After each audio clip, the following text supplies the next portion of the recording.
Hey everyone, this is Jason Chapman with MarineMax in Rogers, Minnesota. Today we're going to do a very brief walkthrough on a 2026 Nautique G25. Absolutely beautiful boat here with the lunar white hull color. We do have our flight control tower, strapless board racks that are all new from Nautique. So we make our way to the swim platform. You get all the premium items that come with the G25. Our Nautique Surf System, configurable running surface, underwater lighting, and also your steer assist. So we make our way inside.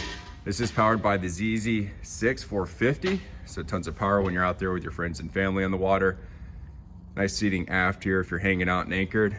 If you look around the boat, non-skid is everywhere so you don't step on the upholstery. This has the lunar white upholstery and the mocha non-skid.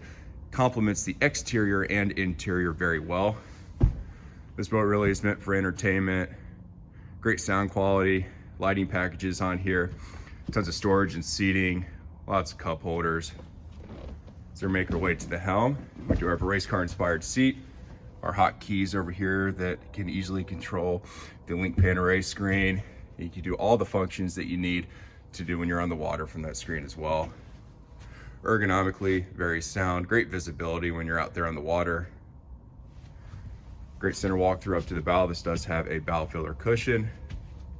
Nice wide seating here on the G25. Again, this is located here at our store in Rogers. If you have any questions about this boat or anything else we have in stock, please give us a call or stop on by. Thanks.